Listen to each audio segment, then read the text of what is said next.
অপরাধের অন্ধকার জগৎ ছেড়ে স্বাভাবিক জীবন যাপন করতে চান কারামুক্ত শীর্ষ সন্ত্রাসীদের অনেকে। অবশ্য ৫ আগস্ট পট পরিবর্তনের পর জেল থেকে মুক্তি পেয়ে কেউ কেউ এরই মধ্যে অপরাধ কর্মে ফিরে গেছেন বলে অভিযোগ উঠেছে। যারা ফিরতে চান তারা বলছেন অতীত কর্মকাণ্ডের জন্য অনুতপ্ত। এখন দরকার সবার সহমর্মিতা। আশিক মাহমুদের প্রতিবেদন। চলে আসুন পূর্বাচল ভ্যালিতে। ইতিমধ্যেই Naval Officers Housing Society NOHS plot কিনেছে পূর্বাচল ভ্যালিতে। Purbachal valley, a concern of City Made Group. রাজধানীর বিভিন্ন থানায় মামলা ও অভিযোগের ভিত্তিতে 23 জনকে শীর্ষ সন্ত্রাসী উল্লেখ করে নাম প্রকাশ করা হয় 2001 সালে। তাদের ধরতে তখন পুরস্কারও ঘোষণা করে সরকার। ঘোষণার আগে পরে গ্রেপ্তার হন অনেকে, কেউ কেউ পালিয়ে যান বিদেশে। ওই সময় গ্রেপ্তার হওয়া 8 জন প্রায় 24 বছর কারাভোগের পর বেরিয়েছেন গত আগস্টে। কয়েকজন অপরাধ জগতে ফিরে গেলেও কেউ কেউ অন্ধকার ছেড়ে আসতে চান স্বাভাবিক জীবনে। আমরা বাসা থেকে বের হই না, এলাকার মধ্যে। রায়ের বাজার এলাকার খন্দকার নাঈম আহমেদ ওরফে টিটন। তার দাবি, অপরাধ জগতে পরিচিত ইমন তার আত্মীয়। ইমনের সাথে ওঠা বসা থেকেই নাম লেখান তিনি। ছিল নানা ষড়যন্ত্র। মানুষ ওর কারণে তো আমাকে ভয় পাওয়া শুরু করলো আরো, আবার ইমনের সঙ্গে থাকাতে। হ্যাঁ, তখন আমি চিন্তা করলাম যে হিরোইজমে সবাই ভোগে, সবাই ভোগে হিরোইজমে। আমিও বললাম ঠিক আছে, আমি ওর সঙ্গে চলাফেরা করলাম। নিজের অপরাধের জন্য অনুতপ্ত টিটন এখন ফিরতে চান সুন্দর স্বাভাবিক জীবনে। হ্যাঁ, অনুশোচনা তো হবেই, অনুশোচনা হয়, কিন্তু আমার কাছে মনে হয়েছে যে আসলে এই জগতে এদের সাথে মিশাটাই আমার পাপ হয়েছে। ওই যে কথায় আছে না, সৎসঙ্গে স্বর্গবাস, অসৎসঙ্গে সর্বনাশ। তো আমি আসলে মানুষ বাছাই করতে আমার ভুল হয়েছে। যে ভুলের খেসারত আমাকে দিতে হয়েছে। এখন আমি হাজার মাথা ঠুকরার লোক আমি ফিরে পাবো না, পাবো? সম্ভব না। আসলে এই জীবনটা একটা জীবন না। আপনারা সহযোগিতা করেন, আমার থেকে কোনো খারাপ কিছু পাবেন না। নাই, আমি এই জগৎটার আমি আসলে প্রচণ্ড ঘৃণা করি। স্বাভাবিক জীবনে ফিরতে চান এমন আরেকজন আব্বাস ওরফে কিলার আব্বাস। তিনিও 12 মামলার আসামি হয়ে কারাগারে ছিলেন প্রায় 23 বছর। কারামুক্ত হয়েছেন 5 আগস্টের পর। ভার্চুয়ালি যমুনা নিউজের কাছে নিজের ব্যাখ্যা দিয়েছেন আব্বাস। বলেছেন, অপরাধ যতটা করেছেন প্রচার হয়েছে তার চেয়ে অনেক বেশি।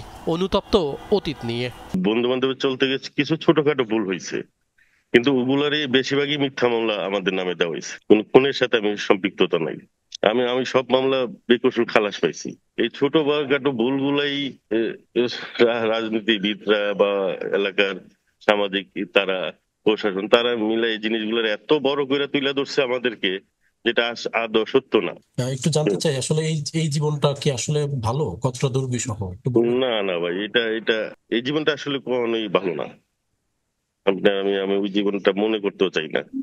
5 আগস্টের পর জেল থেকে ছাড়া পাওয়াদের আরেকজন মোহাম্মদপুরের ইমামুল হাসান হেলাল ওরফে পিচ্চি হেলাল। তার দাবি, ছাত্র দলের রাজনীতি করতে গিয়ে মোহাম্মদপুরের তৎকালীন আওয়ামী লীগ নেতা হাজী মকবুলের রসানলে পড়েন। একের পর এক মামলা দিয়ে জেলে পাঠানো হয় তাকে। ছাত্র রাজনীতির সাথে জড়িত ছিলাম। যখন 96-এ আওয়ামী লীগ ক্ষমতায় আসে, তারপরে আমাদের এলাকায় অত্র এলাকায় হাজী মকবুল এমপি ছিলেন। ওনার রোশানলে পড়ে রাজনীতিটা একটু আক্রোশমূলক হয়ে যায়, যে কারণে আমার বিরুদ্ধে বেশ কয়েকটা মামলা করেন এবং আমার নামের সাথে সন্ত্রাসী শব্দটা যুক্ত করে দেন। হেলাল জানান, গ্রেপ্তারের 1.5 বছর পর তাকে ধরতে আবার পুরস্কার ঘোষণা করে সরকার। চরম বিতর্ক হয় এটি নিয়ে। হঠাৎ করে আমি দেখতে পাই যে সরকার শীর্ষ সন্ত্রাসীর তালিকা ঘোষণা করে ধরিয়ে দেওয়ার ব্যাপারে পুরস্কার সাথে ঘোষণা করে, সেখানে আমার নাম অন্তর্ভুক্ত করা হয়। কারাগারে থাকা অবস্থায় কিভাবে আমার নাম এই ধরিয়ে দেওয়ার ব্যাপারে পুরস্কার ঘোষণায় আমার নাম এসেছে আমি ঠিক নিজেও জানি না। এটা অবশ্যই ষড়যন্ত্র এবং আক্রোশের বহিঃপ্রকাশ ছিল।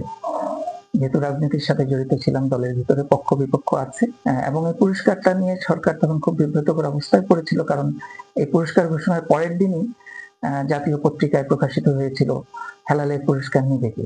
টিটন, হেলাল, আব্বাসরা বলছেন, তাদের নামে কেউ অপরাধ করলে যেন গ্রেপ্তার করা হয়। স্বাভাবিক জীবনে ফিরতে সমাজ ও রাষ্ট্রের সহায়তা চান তারা। এগুলোর সাথে কোনো সম্পৃক্ততা নাই।